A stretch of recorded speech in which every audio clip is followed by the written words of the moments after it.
Good morning, everyone.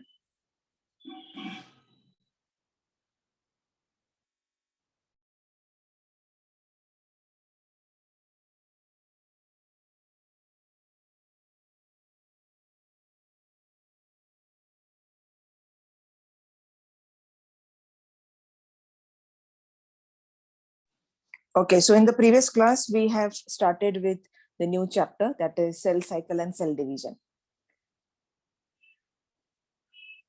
तो particularly in case of cell cycle, cell division, हमने cell cycle देख लिया है पूरा कि किस तरह से कौन से phases होते हैं. तो दो phases हमने consider किए हैं. First is interphase और दूसरा जो है that is going to be M phase और multiplication phase, जिसमें हम लोग mitosis और meiosis जो है वो study कर रहे हैं. Okay? Yes, आपको एस्टर रेस, हाँ एस्टर रेस जैसे पर्टिकुलरली मैंने मेंशन किया था कि एनिमल्स के केस में सेंट्रियोल्स होते हैं, तो वो सेंट्रियोल्स जो है स्पिंडल फाइबर फॉर्मेशन में हेल्प करते हैं. तो centrioles are being converted into aster rays. ये एस्टर रेस जो होते हैं वो इस तरह के होते हैं, ठीक है, इस फॉर्मेट में, और वो छोटे साइज के होते हैं. जब वो स्पिंडल फाइबर फॉर्म करते हैं तो यही पर्टिकुलर लाइंस जो है स्पिंडल फाइबर्स में कन्वर्ट हो जाते हैं. Okay, so it is generally a part of centriole which is going to get converted into spindle fiber. तो वो एस्टर रेस होते हैं, ठीक है, जो कि सिर्फ एनिमल्स में होते हैं, प्लांट्स के केस में नहीं होंगे क्योंकि सेंट्रियोल्स प्लांट्स में एब्सेंट होते हैं, सिर्फ और सिर्फ एनिमल्स के केस में होंगे. ठीक है, क्लियर? Yes ma'am. ओके, तो कल हमने पर्टिकुलरली माइटोसिस का पार्ट स्टार्ट किया है. तो जैसे मैंने आपको माइटोसिस ऑलरेडी बोला है कि it is an equational division, क्योंकि जो क्रोमोसोम्स होंगे वो सेम पेरेंट के जैसे होने वाले. From parent to its offspring the chromosomes are going to be same, ठीक है, इक्वल क्वांटिटी में. अगर पेरेंट में 4 क्रोमोसोम्स है तो दो क्रोमोसोम्स जो है वो आपको पर्टिकुलरली डिवाइड होते हुए दिखाई देंगे. That will be seen in the daughter cells.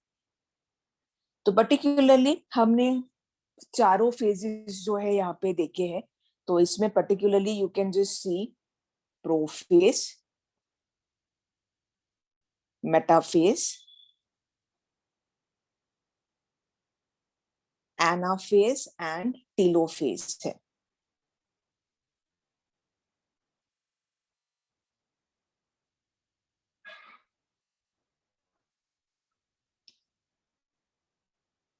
Okay, तो प्रोफेज में से मैंने आपको बोला है कि प्रोफेज में पर्टिकुलरली आपको न्यूक्लियर एनवलप जो है वो डिसइंटीग्रेट होते हुए दिखाई देगा. क्योंकि अगर आप कंपेयर कर रहे हो इंटरफेस के साथ, तो इंटरफेस में पर्टिकुलरली सारे स्ट्रक्चर्स आपको दिखेंगे. देयर विल बी सेंट्रियोल, पूरा न्यूक्लियर एनवलप रहेगा, और वहां पे क्रोमैटिन फाइबर्स होते हैं जो कि छोटे छोटे स्ट्रक्चर्स होंगे.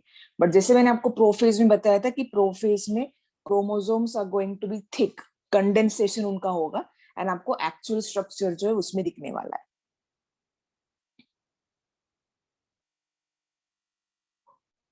नहीं, सिर्फ माइटोसिस नहीं, मियोसिस होता है. मैं जैसे मैंने कल आपको बताया कि माइटोसिस जो है वो सोमैटिक सेल्स में होता है, बॉडी सेल्स में, और मियोसिस जो है वो गैमेटिक सेल्स में या फिर जर्म सेल्स में होता है। ओके, तो ये दो अलग अलग साइकिल्स है या फिर दो अलग अलग सेल डिवीजन है जो अलग अलग सेल्स में हो रहा है। तो गैमेटिक सेल्स और जर्म सेल्स को छोड़ के बाकी के जितने भी सेल्स है उसमें माइटोसिस होगा। हाँ, दोनों होते हैं, माइटोसिस भी होता है, मियोसिस भी होता है ह्यूमन बींग्स में।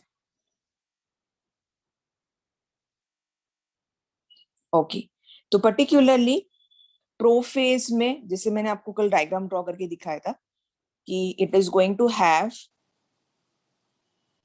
एन एनिमल सेल, क्योंकि हम लोग एनिमल सेल के बारे में डिस्कस कर रहे हैं, प्लांट का we are not going to discuss. ठीक है, और इसमें जो न्यूक्लियर एनवेलप है वो डिसोसिएट होता है। ओके, सोमैटिक सेल्स मतलब बॉडी सेल्स, बाकी के जो बॉडी सेल्स होंगे, मसल सेल्स है या फिर पर्टिकुलरली ब्रेन सेल्स है, तो ये जितने भी सेल्स होंगे एक्सेप्ट गैमेटिक सेल्स, हमारे बॉडी में जितने भी सेल्स है वो सब माइटोसिस दिखाएंगे। ओके, हैंड, तो जैसे हमने बोला है यहाँ पे प्रोफेज में न्यूक्लियर जो एनवलप है it is going to disintegrate, मतलब धीरे धीरे करके वो स्प्लिट होता है, और फिर मेटाफेज में तो आपको ये पार्ट दिखना भी नहीं वाले। तो जो भी स्ट्रक्चर्स है यहाँ पे, तो उसको अच्छे से समझो, क्योंकि हर फेज में कुछ ना कुछ तो हो रहा है। अप्रोफेज में न्यूक्लियर एनवलप इज डिसोसिएटिंग और इट इज डिसइंटीग्रेटिंग, एंड इसमें आपको ऊपर के साइड में दैट इज नॉर्थ पोल और साउथ पोल में आपको पर्टिकुलरली सेंट्रियोल्स दिखेंगे। ओके, इन दिस फॉर्मेट ऐसे हेरी लाइक स्ट्रक्चर्स आपको दिखाई देंगे, एंड बीच में देयर आर क्रोमोसोम्स। तो प्रोफेज में क्रोमोसोम्स जो है वो बहुत इजीली आपको विजिबल होंगे। ओके, बो शेप स्ट्रक्चर्स इस फॉर्मेट में। और इंटरफेस में याद रखो हमने बोला था वहां पे क्रोमैटिन फाइबर्स थे। ओके, क्रोमैटिन फाइबर्स मतलब थिन स्ट्रक्चर्स, आप लोग एक्चुअल में उसमें नहीं देख सकते हो कि क्रोमोसोम दिखता कैसा है। क्रोमोसोम जो है वो आपको प्रोफेज में ही दिखाई देगा कि उसका एक्चुअल स्ट्रक्चर क्या है। इट इज लाइक अ बो लाइक स्ट्रक्चर। ओके, सिमिलरली फिर जब हमने मेटाफेज देखा था कल, तो मेटाफेज में मैंने आपको स्पेसिफाई किया था कि पूरी तरह से न्यूक्लियर एनवलप जो है वो यहाँ पे डिसइंटीग्रेट हो चुका है, पूरी तरह से वैनिश हो चुका है। तो ये जो सेंट्रियोल्स है they are going to form spindle fibres.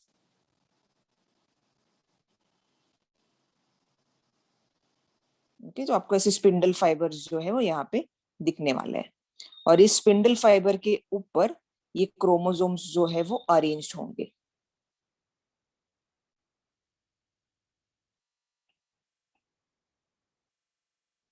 In a fix plane. Okay, that is equatorial plane, मैंने आपको बताया था कि एक ही लाइन में ये क्रोमोसोम्स जो है वो अरेंज हो जाते हैं। ओके, तो पर्टिकुलरली जिसके ऊपर क्रोमोसोम्स प्रेजेंट है वो स्पिंडल फाइबर को हम लोग डिसकंटिन्यूअस स्पिंडल फाइबर बोलते हैं। ओके, कल मैंने आपको ऑलरेडी लिखा के दिया था, जिसके ऊपर क्रोमोसोम्स हैं they are said to be as discontinuous spindle fibre.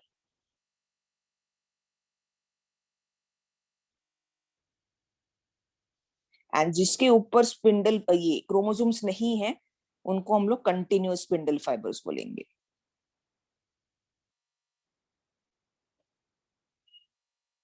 On which chromosome is absent, आपको क्रोमोसोम नहीं दिखाई देगा, पूरा स्पिंडल फाइबर जो दिखता है उसको हम लोग कंटिन्यूअस बोलेंगे। Okay, and they are arranged in a fixed line that is equatorial plane. तो मेटाफेज पे सारे क्रोमोसोम्स जो है वो एक लाइन पे आ जाएंगे। Similarly in case of anaphase, जो डिसकंटिन्यूअस स्पिंडल फाइबर्स है वो क्रोमोसोम्स को स्ट्रेच करते हैं from opposite poles. Okay, north pole से जो स्पिंडल फाइबर है वो क्रोमोसोम को स्ट्रेच करेगा, एंड साउथ पोल में जो स्पिंडल फाइबर है वो स्ट्रेच करेगा। स्ट्रेचिंग के वजह से chromosomes are going to break into pieces. ठीक है, दो पीस हो जाता है उसका, या फिर वो ब्रेक डाउन होके दो सेपरेट स्ट्रैंड्स आपको दिखाई देंगे। okay, in this format. तो हाफ पोर्शन नॉर्थ पोल में, हाफ पोर्शन साउथ पोल में। ओके, इस तरह से वो क्या होने वाले, वो स्प्लिट होने वाले बेसिकली। ठीक है, तो anaphase shows stretching method, stretch किया जाता है और क्रोमोसोम्स को स्प्लिट किया जाएगा, क्योंकि हमें 2 डॉटर सेल्स चाहिए। हाँ, 2 क्रोमोसोम्स होंगे, तो 2 डॉटर सेल्स चाहिए, इसलिए हमें ये 2 क्रोमोसोम्स को 4 में डिवाइड करना पड़ेगा। ठीक है, डबल अमाउंट में। तो डबल अमाउंट में जब क्रोमोसोम्स होंगे तब जाके वो जो डॉटर सेल्स है उसमें 2-2 क्रोमोसोम्स होनी चाहिए। ठीक है, हम लोग चेक करने वाले कि पेरेंट सेल में कितने क्रोमोसोम्स है और डॉटर सेल्स में कितने क्रोमोसोम्स होने वाले हैं।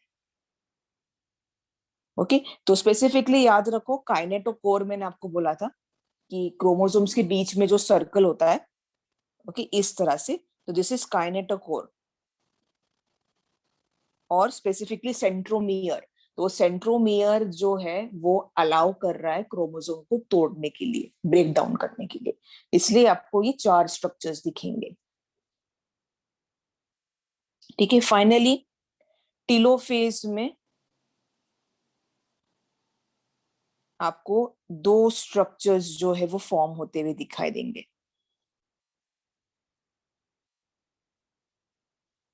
Okay, there is regeneration of nuclear envelope in telophase. ठीक है, हमने टीलोफेज कल नहीं देखा था, हमारा हाफ ईयर हुआ था, तो specifically we need to understand कि टीलोफेज में वापस न्यूक्लियर एनवेलप जो है वो रीअपीयर होने लगने वाला है। Nuclear envelope रीअपीयर्स।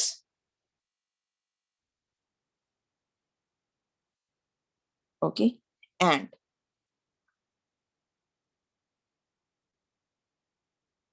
The chromosomes are going to form. अब ये क्रोमोसोम्स जो है अब ये वापस थिन हो जाएंगे, क्रोमैटिन फाइबर्स हो जाएंगे, तो आपको इस तरह का स्ट्रक्चर दिखेगा अभी यहाँ पे।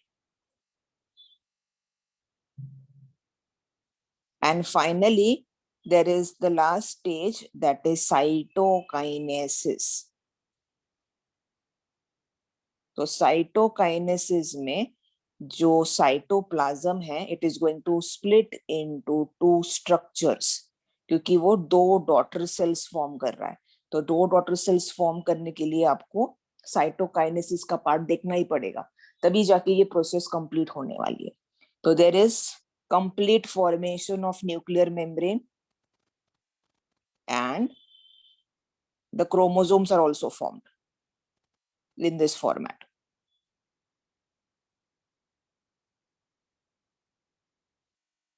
ठीक है, तो पेरेंट सेल में भी 2 क्रोमोसोम्स थे एंड डॉटर सेल्स में भी 2-2 क्रोमोसोम्स है। ठीक है, इक्वल क्वांटिटी में। ऐसा नहीं है कि डॉटर सेल में 4 क्रोमोसोम्स और पेरेंट में सिर्फ 2 ही है, यहाँ पे 2-2 क्रोमोसोम्स है जो कि स्प्लिट हो चुके हैं। ठीक है, तो this is how mitosis takes place. Okay, पहली चीज, जो टीलोफेज में ये आपको डिप्रेशन जो दिख रहा है, ओके, साइड में से आपको से पर्टिकुलर डिप्रेशन जो दिख रहा है, that depression takes place only in animal cells. Okay, it is going to take place only in animal cells, क्योंकि ये प्रोसेस जो है, ये प्रोसेस को बोला जाता है फरो फॉर्मेशन। फरो फॉर्मेशन, ठीक है, मैं यहाँ पे नीचे लिख रही हूँ।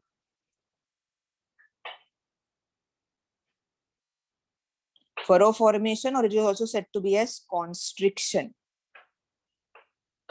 मतलब धीरे धीरे करके जो साइटोप्लाज्म है वो पिंच होने लगता है, लेफ्ट हैंड साइड और राइट हैंड साइड से। तो दोनों साइड से जो वो पिंच होगा तो वो धीरे धीरे करके बीच में आता है, एंड फिर जो दोनों सेल से वो एक दूसरे से अलग हो जाएंगे। तो it is said to be as furrow formation और constriction. Okay, which is seen only in case of animal cells. But अगर आप प्लांट सेल्स में देखो तो प्लांट सेल्स में there is formation of plate, ऐसे बीच में एक प्लेट बन जाती है प्लांट में। So this plate is said to be as cell plate, और it is also said to be as phragmoplast. तो ये बनता कैसा है? तो that is because of secretion of some materials that is done by Golgi apparatus. ठीक है, ER और Golgi apparatus जो है वो कुछ स्पेसिफिक सब्सटेंसेस रिलीज करते हैं. It is done by ER and Golgi apparatus. तो जैसे फॉर एग्जांपल कैल्शियम और मैग्नीशियम पेक्टेट जो है वो रिलीज करते हैं, और कैल्शियम मैग्नीशियम पेप्टेट की वजह से particularly this cell plate formation is going to take place. So this is only in plants. Animals में furrow plate या फिर furrow formation और constriction is being seen.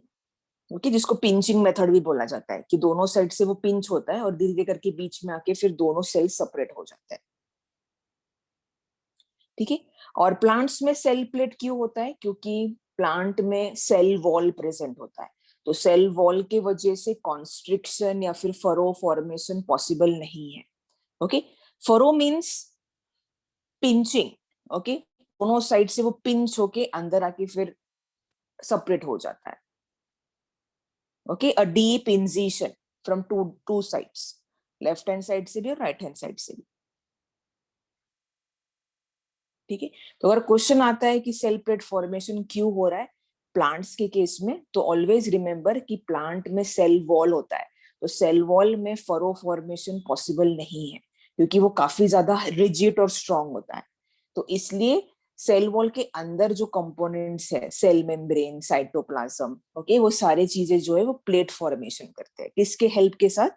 ER और गोल्जी apparatus के हेल्प से. ठीक है, तो इसका स्क्रीनशॉट ले लो. Will see some significance of mitosis, कि माइटोसिस इंपॉर्टेंट क्यों है. इसमें किसी को कहीं भी डिफिकल्टी? Is it clear? समझ में आ गया सबको? पांचों phases, prophase, metaphase, anaphase, telophase and cytokinesis. Ma'am हाँ, यस. फिफ्थ पॉइंट रिपीट करो ना.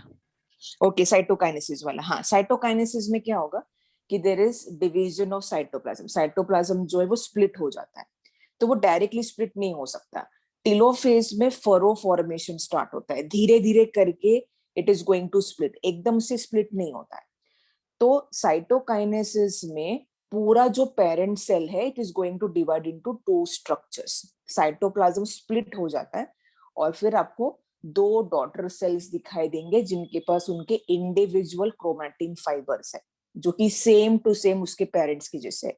एक ब्लैक क्रोमोसोम, एक रेड क्रोमोसोम. अब मैंने यहाँ पे ड्रॉ किया है ब्लैक और रेड, ऐसे कोई भी टाइप का क्रोमोसोम हो सकता है.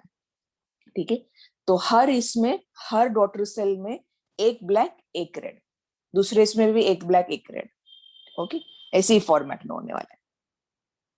कैरियोकाइनेसिस जो है ये प्रोफेज में तो चल रहा है, प्रोफेज, मेटाफेज, एनाफेज, टेलोफेज, ये सारा कैरियोकाइनेसिस का तो प्रोसेस है. ओके ना, starting from prophase to telophase is going to be karyokinesis, और साइटोकाइनेसिस जो है वो अलग है मैम. जो कि सबसे लास्ट स्टेप होती है. यस. मैम हाँ, बोलो. मैम एनिमल्स में प्लैग्मोप्लास्ट की जगह क्या होता है? ये उसके जगह पे फरो फॉर्मेशन हो रहा है ना, फरो फॉर्मेशन या फिर कॉन्स्ट्रिक्शन होता है उसमें. मैम फरो क्या है? फरो मींस इंजिशन, दोनों साइड से स्प्लिट होने लगता है ये आपका साइटोप्लाज्म. पूरी तरह से नहीं होगा क्योंकि साइटोप्लाज्म का जो एक्चुअल डिवीजन है वो साइटोकाइनेसिस में स्टार्ट होता है. तो टेलोफेज में दोनों साइड से आपको ऐसे इंजिशंस दिखेंगे इन दिस फॉर्मेट.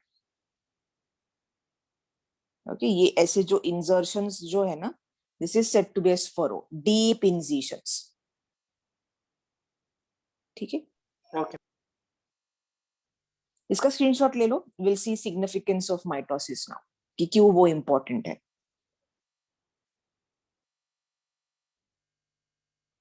आप डायग्राम्स जो है वो कोई भी रेफर कर सकते हो. आपको टेक्स्ट बुक में से डायग्राम ड्रॉ करना है तो टेक्स्ट बुक यूज कर सकते हो, या फिर आपको कोई नोट्स में से ड्रॉ करना है तो भी चलेगा. ठीक है, बट एक पर्टिकुलर स्टेप आपको फॉलो करना है कि अगर आप कोई क्रोमोसोम को स्पेसिफिक कलर से ड्रॉ कर रहे हो तो वो मियोसिस में भी वैसे ही फॉर्मेट में आपको करना है, तो कंफ्यूजन नहीं होगा ज्यादा करके. ठीक है। ओके, सिग्निफिकेंस और importance of mitosis.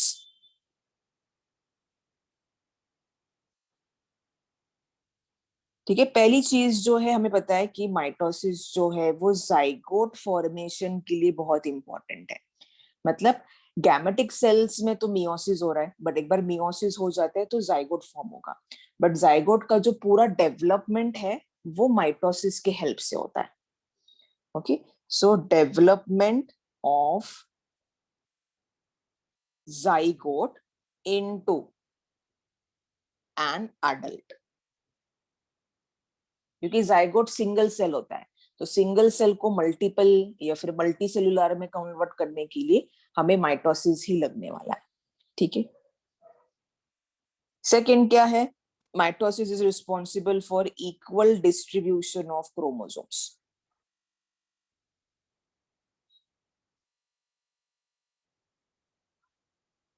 Into each daughter cell.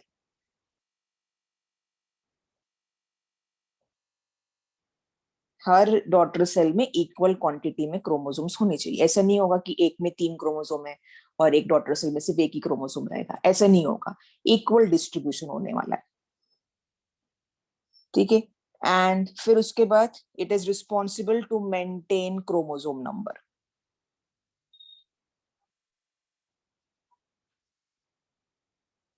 Maintain chromosome number, ठीक है, constant chromosome number.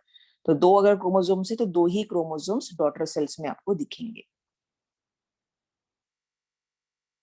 Okay, mitosis is required for asexual reproduction.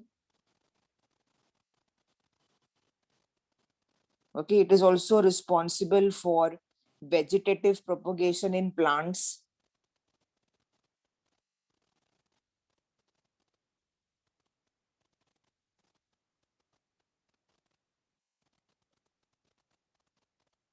Okay, and it is important for repair and regeneration of damaged cell.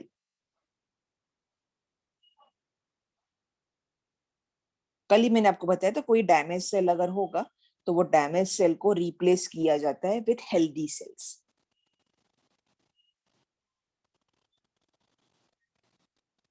Okay, for example blood cells, अगर कोई blood cell में particularly कोई damage हो जाता है तो उसका repair mechanism जो है वो माइटोसिस कर सकता है।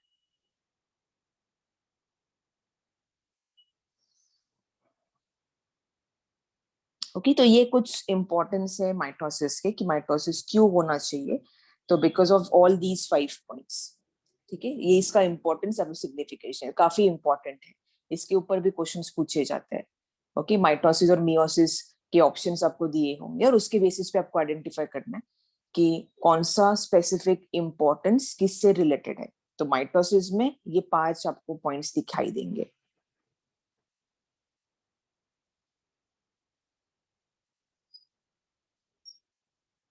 ओके, नेक्स्ट जो सबसे इंपॉर्टेंट है दैट इज मियोसिस।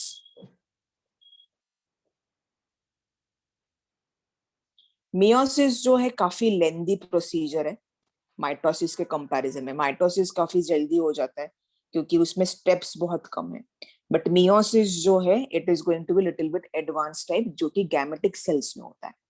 तो मियोसिस जो है वो पहली बार 2 साइंटिस्ट ने आइडेंटिफाई किया था, दैट वाज फार्मर एंड मुरे। It was given by farmer and मुरे।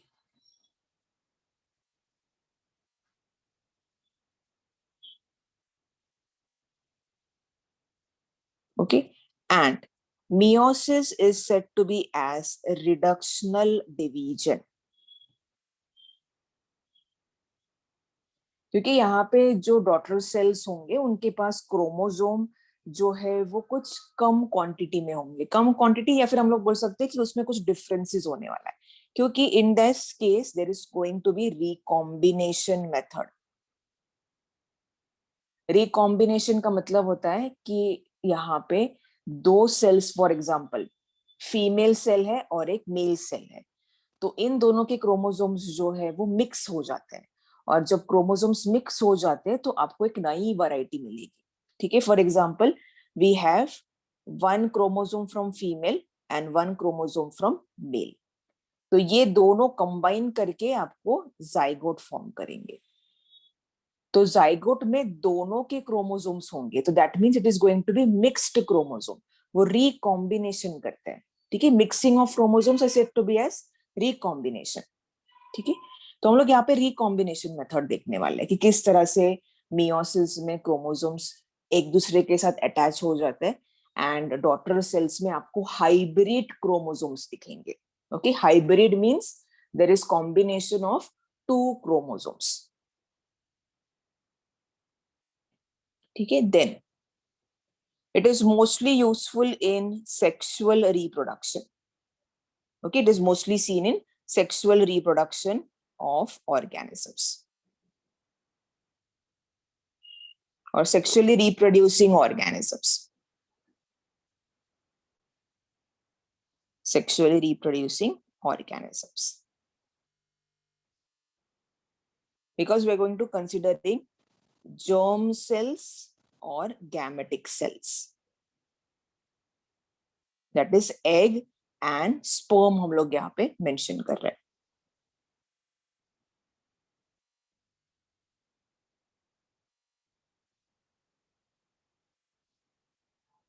ठीक, तो मियोसिस में 2 टाइप्स हम लोग देखने वाले हैं, मियोसिस 1 एंड मियोसिस 2, क्योंकि ये 2 फेजेस में कंप्लीट होता है, तो इसलिए हमने मियोसिस 1 एक लिखा है और मियोसिस 2 हमने लिखा है। तो एक एक करके we are going to see the structure कि किस तरह से यहाँ पे प्रोसेस जो है वो होने वाली है। Okay, so first we are going to see meiosis 1। इसका स्क्रीनशॉट ले लो, तो एक एक करके हम लोग सारे पार्ट्स जो है वो डिटेल में देखेंगे। मैम और रिकॉम्बिनेशन, हाँ, रिकॉम्बिनेशन जैसे मैंने आपको बोला है कि यहाँ पे क्रोमोसोम्स का मिक्सिंग होने वाला है, कि 2 क्रोमोसोम्स एक दूसरे के साथ अटैच हो जाते हैं और अटैच होने के बाद जो डॉटर सेल्स होंगे उसमें आपको हाइब्रिड क्रोमोसोम दिखेगा। Hybrid chromosome means a mixed type of chromosome. Okay, हम लोग देखेंगे, अभी मैं आपको धीरे धीरे करके हर डायग्राम में बताते जाऊंगी कि हाइब्रिड क्रोमोसोम कैसे बनेगा। ओके, तो पहला है मियोसिस 1।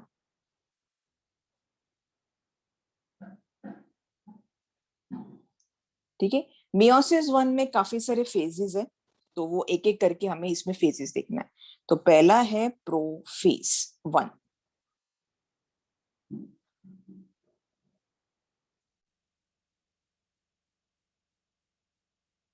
हाँ, gamete cells germ cells same ही है।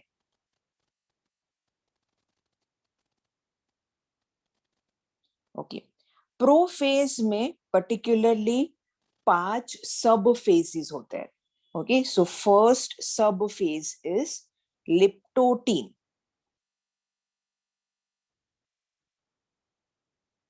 प्रोफेज 1 में सब फेजेस होते हैं, ठीक है, 5 सब फेजेस होते हैं।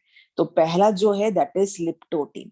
ओके, हमेशा याद रखो प्रोफेज कब स्टार्ट होता है, इंटरफेज के बाद, मतलब G1 S G2 होने के बाद ही प्रोफेज स्टार्ट होगा। तो अगर आपको ड्रॉ करना है डायग्राम, तो पहले आप इंटरफेस का डायग्राम ड्रॉ कर सकते हो कि उसमें आपको क्रोमैटिन फाइबर्स दिखेंगे एंड सो ऑन, या फिर मैं आपको यहाँ पे दिखा देती हूँ, ठीक है, बिफोर स्टार्टिंग प्रोफेज। मतलब हमेशा इंटरफेस से ही स्टार्ट करना है। ओके, तो इंटरफेस में जैसे हमें ऑलरेडी पता है कि इसमें पूरा न्यूक्लियर एनवेलप रहेगा। Okay, there is the centrioles और उसमें आपको क्रोमोसोम्स दिखेंगे, क्रोमोसोम्स नहीं, क्रोमैटिन फाइबर्स। ओके, तो ये इंटरफेस का डायग्राम हमेशा ऐसे ही रहेगा, देयर इज नो चेंज। ठीक है, then we are going to start with prophase 1। तो प्रोफेज 1 में पहला जो है दैट इज लिप्टोटीन। तो अगर आप लिप्टोटीन देखो तो लिप्टोटीन में क्रोमोसोम्स जो है वो एक दूसरे के साथ फॉर्म होने लगते हैं, फॉर्म होने लग जाते हैं, means in short they are going to combine with each other. तो यहाँ पे पहली चीज कि आपको न्यूक्लियर जो पार्ट है it is going to degenerate और डी इंटीग्रेशन यहाँ पे होने वाला है।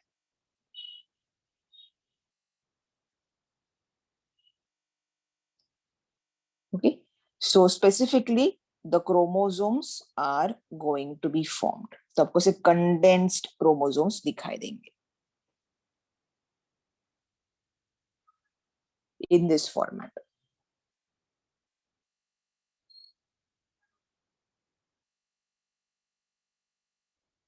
ओके, यहां पे स्पेसिफिकली आपको मेंशन करना है कि chromatin fibres are condensed. That means अभी हम लोग उसको क्रोमोसोम्स बोल सकते हैं। दूसरी चीज, ये जो क्रोमोसोम्स है ये न्यूक्लियर मेम्ब्रेन को अटैच हो जाते हैं। Chromosomes are attached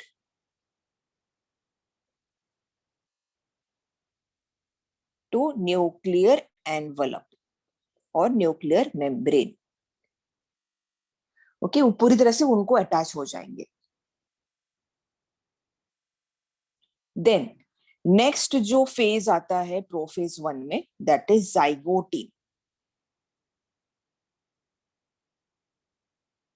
next is zygotene.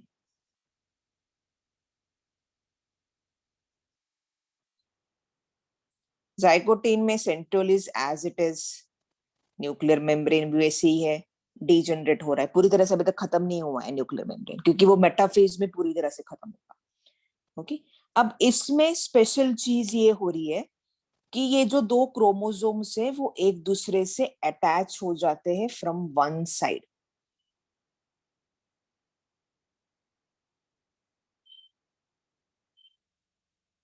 ठीक है, यहाँ पे देखो एक मैंने अटैचमेंट दिखा दी है यहाँ पे।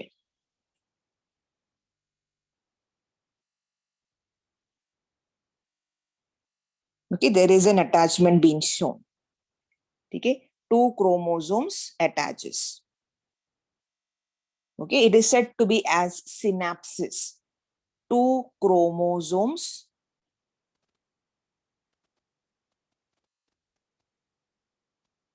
are attached, and this attachment is said to be as synapses. ये कॉम्प्लेक्स को क्या बोला जाता है? सिनेप्टिकल कॉम्प्लेक्स, और the process is said to be as synapses.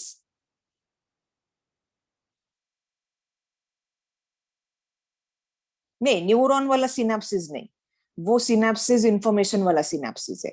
ये सिनेप्सिस मतलब एक दो क्रोमोसोम्स एक दूसरे के साथ अटैच हो रहे हैं, तो उसको हम लोग यहाँ पे सिनेप्सिस बोल रहे हैं। ठीक है, and as both the chromosomes are attached to each other, they are said to be as synaptonemal complex. Synaptonemal complex is formed.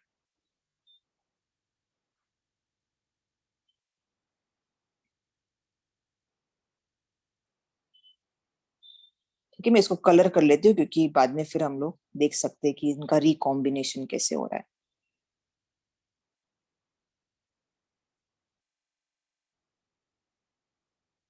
Okay, zygotene में ये पार्ट हो चुका है। अब जाइगोटीन के बाद नेक्स्ट स्टेज जो आता है दैट इज पैकिटीन। प्रोफेज 1 का ही पार्ट है, दैट इज पैकिटीन। ओके, पैकेटिंग में there is crossing over or recombination going to take place.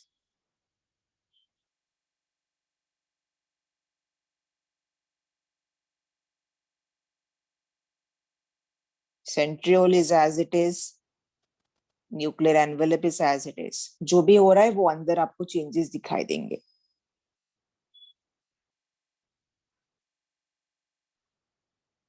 Okay, तो specifically what is going to happen is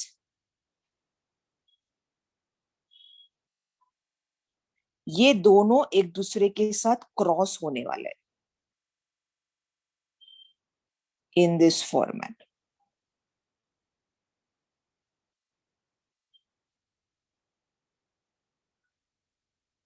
है ना, ऊपर हमने अटैचमेंट दिखाई थी, तो वहीं पे क्या हो जाएंगे कि ये दो क्रोमोसोम्स का जो एक एक पार्ट है वो एक दूसरे के साथ ज्वाइन हो जाता है। Okay, so it is said to be as crossing over or recombination.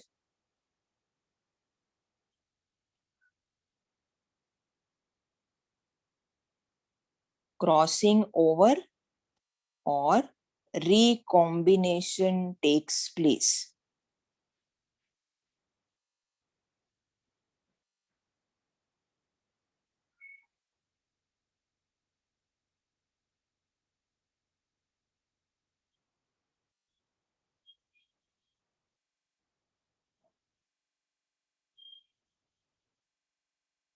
Finally, next वाला जो है that is डिप्लोटीन.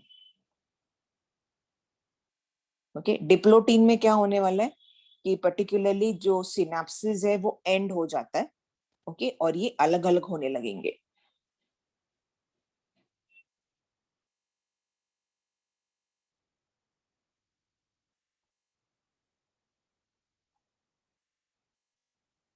अभी carefully just look into the structure कि मैं कैसे ड्रॉ कर रही हूँ.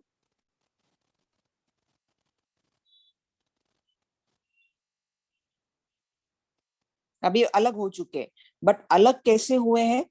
तो रेड वाले इसमें थोड़ा सा ब्लैकिश कलर का पार्ट आ जाता है और ब्लैक वाले क्रोमोसोम में थोड़ा सा रेडिश पार्ट आ जाता है. मतलब यहाँ पे उनके जेनेटिक मटेरियल चेंज हो गए हैं क्योंकि वहां पे हमने अटैचमेंट दिखाया था और बाकी का पूरा structure is going to be as it is.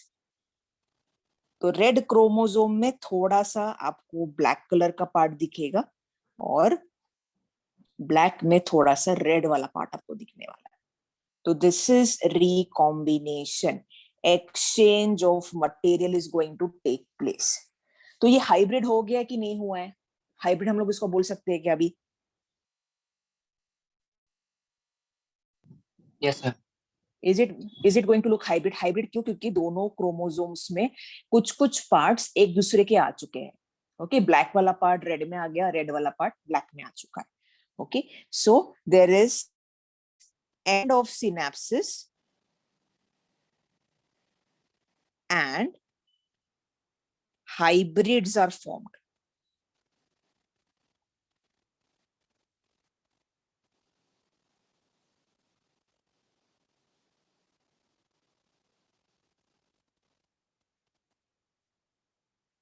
Okay, and last वाला जो phase है that is dikinesis. Okay, last step of prophase 1 is dikinesis. तो dikinesis में specifically the nuclear envelope is going to completely dissociate. ठीक है, and जो chromosomes है वो पूरी तरह से एक दूसरे से सेपरेट हो जाते हैं.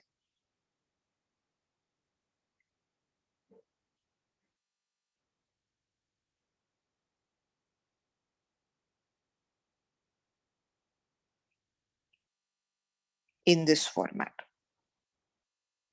Okay, so here we can say nuclear envelope completely disintegrates and now is ready for metaphase 1. It is now ready for metaphase 1. ठीक है, तो प्रोफेज 1 में ये सारे सब टाइप्स है. ओके, इसलिए हमने ये सारे पार्ट्स जो है वो ड्रॉ किए. तो प्रोफेज 1 में ही रिकॉम्बिनेशन हो जाता है. ठीक है, तो इसका स्क्रीनशॉट ले लो. Will come to metaphase 1. अब मेटाफेज 1 में ये क्रोमोसोम्स है, हाइब्रिड क्रोमोसोम्स जो है वो इक्वेटोरियल लाइन पे आ जाएंगे. ठीक है, सेम चीज जैसे हमने माइटोसिस में देखा है, अब वही सेम चीज यहाँ पे होने वाली है. बस क्रोमोसोम्स यहाँ पे हाइब्रिड होने वाले हैं. Ma'am, yes, chromatin fibres.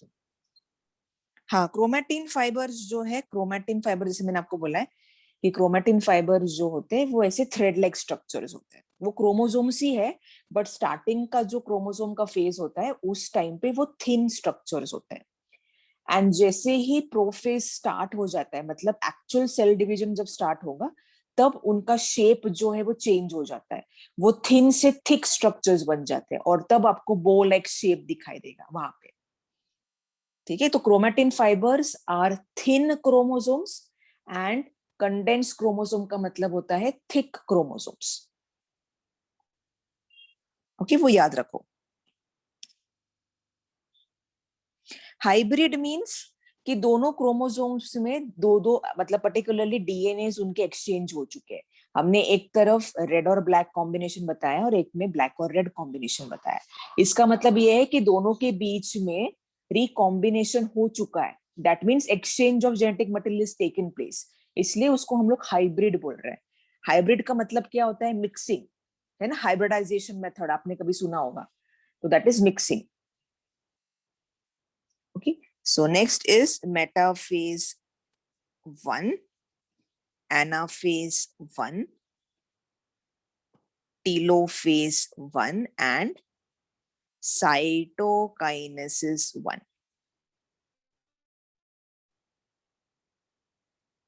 Okay, तो अभी सेम मेथड होने वाला है, बस हमें क्रोमोसोम्स जो है इसमें हाइब्रिड्स बताने हैं। तो मेटाफेज में there is formation of spindle fibres, एक डिसकंटिन्यूअस होगा, एक कंटिन्यूअस होने वाला है, and the chromosomes are going to come on the equatorial line.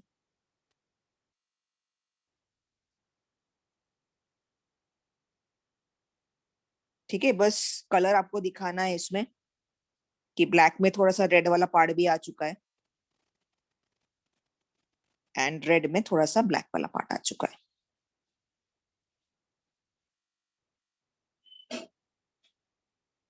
Okay, in this format. So we can say chromosomes are arranged in equatorial line.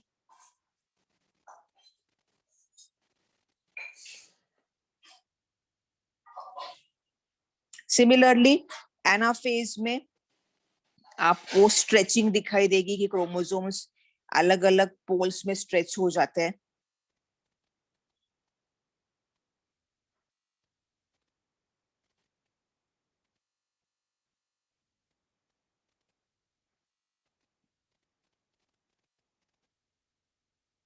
ठीक है, in this format stretching is going to take place.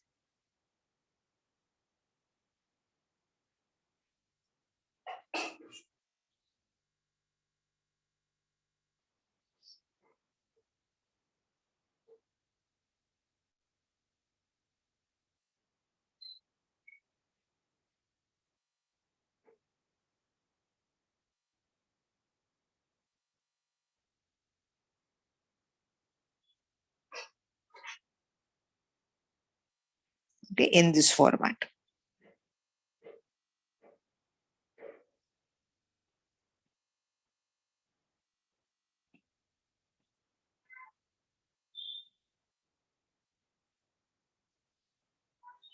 The stretching is going to take place and therefore it is going to split into pieces. तो इस तरह से split होने telophase में this furrow or furrow formation and there is regeneration of nuclear envelope again and आपको यहाँ पे अभी क्रोमैटिन फाइबर्स दिखेंगे। ठीक है, तो हर डॉटर सेल में एक नॉर्मल क्रोमोसोम रहेगा और एक हाइब्रिड क्रोमोसोम होगा। ठीक है, आप देख सकते हो यहाँ पे एक नॉर्मल है और एक हाइब्रिड है। Again in this case one is normal, one is hybrid. ठीक है, तो एक normal and one is going to be hybrid.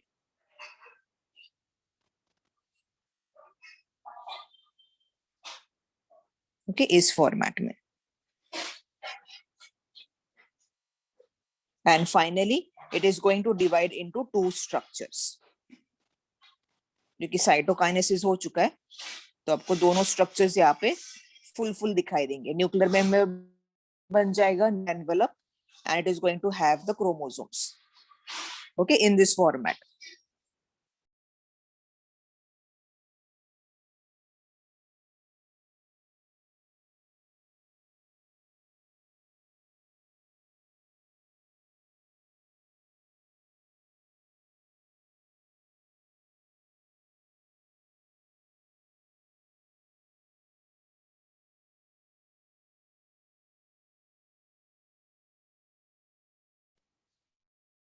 Okay, so hybrids have been form and finally आपको साइटोकाइनेसिस 1 में एक नॉर्मल और एक हाइब्रिड यहाँ पे फॉर्म होने वाला है. Okay, so 2 daughter cells are formed. अब यही 2 डॉटर सेल्स जो है वो एंटर करते हैं मियोसिस 2 में, क्योंकि अभी तक पूरा प्रोसीजर कंप्लीट नहीं हुआ है. तो मियोसिस 2 में जब वो एंटर होंगे तो मियोसिस 2 में the reaction is going to take place little bit differently. Okay, तो वो वाला पार्ट भी हम लोग इसमें देख लेते हैं. तो आपकी मियोसिस 2 का जो पार्ट आपके टेक्स्ट बुक में भी दिया है तो वो भी आप फॉलो कर सकते हो. ओके, तो इसमें प्रोफेज 1 रहेगा पहले, prophase 2 sorry, then metaphase 2, anaphase 2 and telophase 2 is going to be there.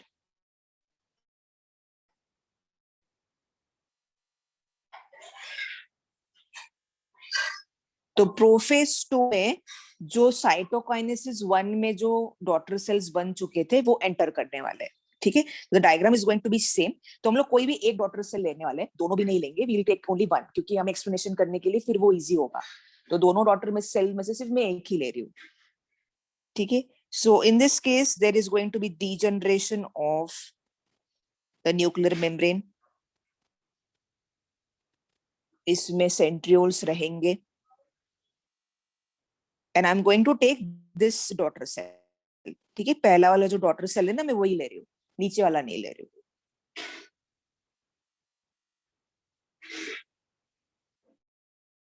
तो एक में हाइब्रिड है और एक में नॉर्मल है.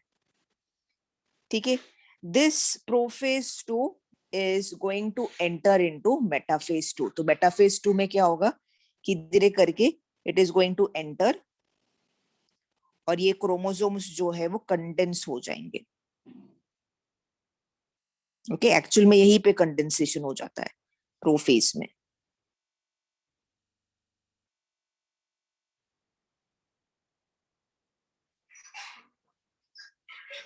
Condensation is going to take place in the prophase 2 itself.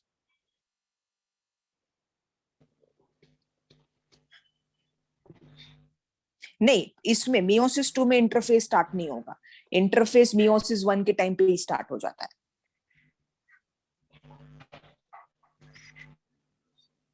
Okay, so in case of metaphase 2 अभी सब सिंपल होने वाला है. तो यहाँ पे आपको फिर वापस सेम स्पिंडल फाइबर्स दिखेंगे again. Okay, the chromosomes are been split नहीं बोलेंगे अभी फिलहाल, तो वो इक्वेटोरियल प्लेन पे जो है वो फॉर्म होने वाला है इन दिस फॉर्मेट. ठीक है, और इसके पास हाइब्रिड है.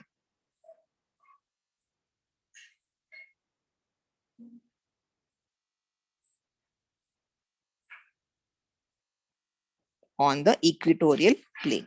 आप सब में इसमें मेंशन कर सकते हो कि मेटाफेज, हमेशा याद रखो मेटाफेज में क्रोमोसोम्स कोई भी मेटाफेज रहने दो, माइटोसिस का मेटाफेज रहने दो, मियोसिस 1 का रहने दो या फिर 2 का रहने दो, सारे मेटाफेजेस में इक्वेटोरियल लाइन में ही सारे क्रोमोसोम्स एंटर होते हैं. ओके, फाइनली एनाफेज में there is going to be splitting.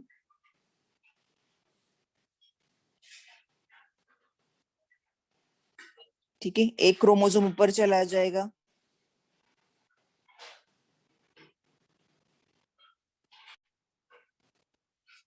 Okay, तो एक डॉटर सेल के पास एक हाइब्रिड रहेगा, एक नॉर्मल रहेगा, और दूसरे डॉटर सेल्स के पास नॉर्मल क्रोमोसोम्स रहेंगे.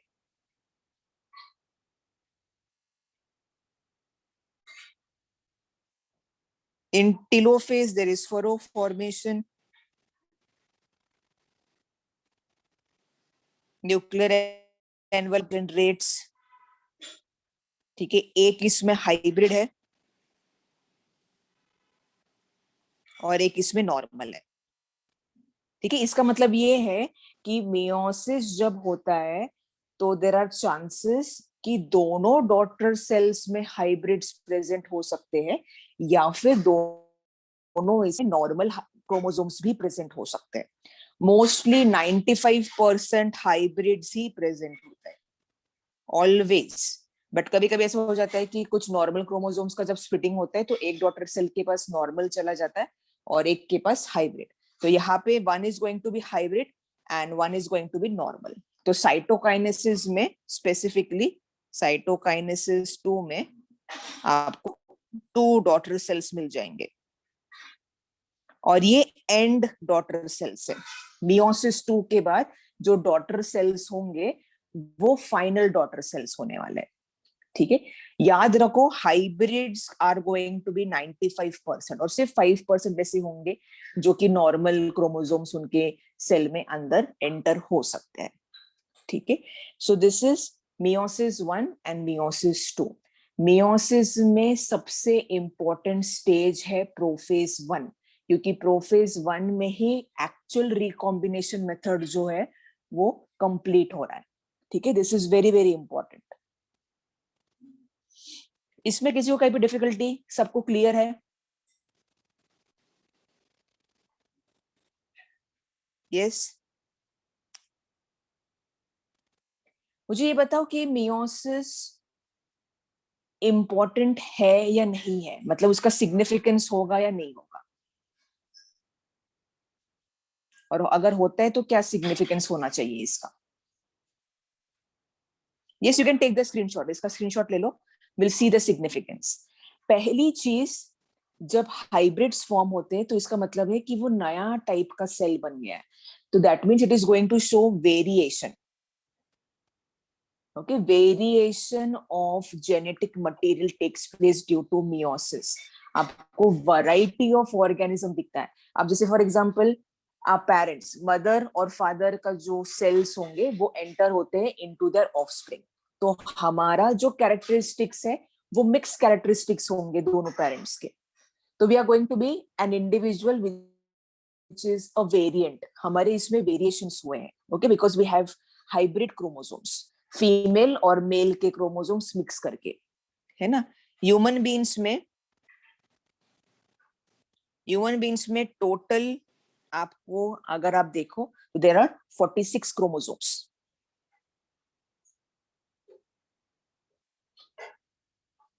Okay, total there are 46 chromosomes. तो 46 में से 23 is coming from male and 23 is coming from female. Okay, हमारे पास फीमेल क्रोमोसोम्स 23 है, मेल क्रोमोसोम्स 23 है. ठीक है, तो total is going to be 46.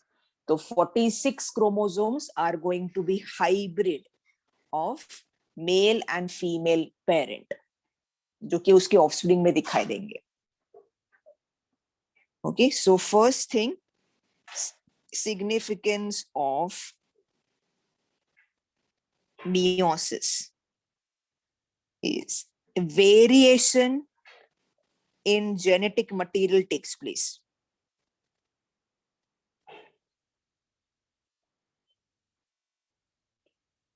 Variation in genetic material takes place. Okay, which is useful for formation of new individual. Formation of new individual, जो कि सबसे अलग होगा. ठीक है, सेम नहीं होता है. एसेक्सुअल जब रिप्रोडक्शन होता है तो पेरेंट सेल और उसके ऑफस्प्रिंग का सेल जो है वो सेम टू सेम दिखाई देता है. आप उसमें आइडेंटिफाई नहीं कर सकते कि कौन सा पेरेंट सेल और कौन सा ऑफस्प्रिंग का सेल है. बट मियोसिस जब होता है तो उस टाइम पे यू कैन आइडेंटिफाई कि पेरेंट सेल कौन सा है और ऑफस्प्रिंग का सेल कौन सा है, क्योंकि ऑफस्प्रिंग के सेल में there are going to be hybrids. Okay, तो ये सबसे इंपॉर्टेंट उसका सिग्निफिकेंस है. ओके, तो ये आपको ये याद रखना है. उसके बाद स्पेसिफिकली अगर और भी सिग्निफिकेंस देखो तो यहाँ पे we can say there is conservation of specific chromosome number. Conservation of specific chromosome number. Conservation of specific chromosome number मतलब 46 हमारे बॉडी में हमेशा होने ही वाले हैं ह्यूमन बॉडी में. Okay, compulsory there are 46 chromosomes which are present. ठीक है, और मैंने आपको सेल के चैप्टर में ऑलरेडी बहुत सारे एनिमल्स के बारे में और प्लांट्स के बारे में क्रोमोसोम नंबर लिखा के दिए हैं कि कौन से एनिमल में कितने क्रोमोसोम्स होते हैं. तो स्पेसिफिकली याद रखो कि जो भी एनिमल में या फिर प्लांट में या फिर कोई भी ऑर्गेनिज्म में जो क्रोमोसोम नंबर है वो फिक्स्ड होता है. ठीक है, if it is action. Okay, तो conservation of specific chromosome number is being seen. तो मियोसिस में ये दो ही सिग्निफिकेंस है जो कि आपको याद रखना है. ओके, माइटोसिस में काफी सारे हैं बट मियोसिस में सिर्फ दो ही है क्योंकि ये सेक्सुअल रिप्रोडक्शन से ही रिलेटेड है, क्योंकि it is going to see only in case of germ cells और गैमेटिक सेल्स. ठीक है, इज इट क्लियर? इसमें याद रखो आपको क्या प्रैक्टिस करनी है, आपको डायग्राम्स प्रैक्टिस करने हैं. ठीक है, क्योंकि क्वेश्चंस में मोस्ट प्रोबेबली जब सेल साइकिल सेल डिवीजन का जब क्वेश्चन पूछा जाता है तो वो क्वेश्चन में डायग्राम दिया होता है, वो डायग्राम को आपको आइडेंटिफाई करके उसका आंसर लिखना पड़ता है कभी कभी. ठीक है, या फिर स्पेसिफाई कर देते हैं कि प्रोफेज 2 में क्या क्या है, कौन से स्टेजेस है, कौन से स्टेज में क्या क्या हो रहा है. तो वो सारे स्पेसिफिक चीज जो है वो आपको याद रखना है.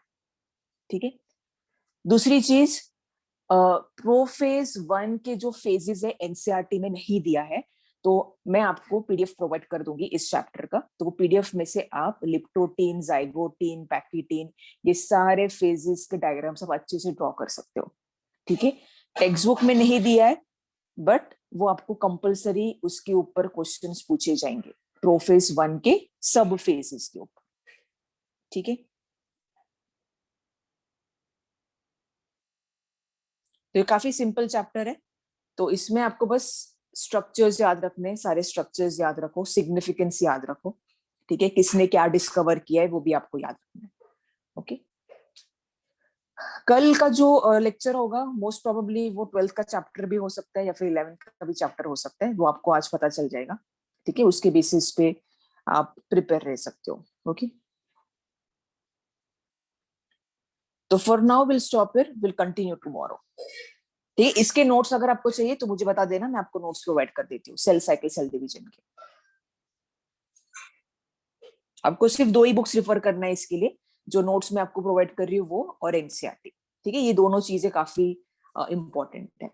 और पीडीएफ में एमसीक्यूज भी आपको मिल जाएंगे, उसी पीडीएफ में काफी सारे एमसीक्यूज है तो आप वो भी सॉल्व कर सकते हो प्रैक्टिस की वजह से. ठीक है, 20 भी नहीं, उसमें काफी ज्यादा है, 50 क्वेश्चंस आसपास आपको मिल जाएंगे उस पीडीएफ में.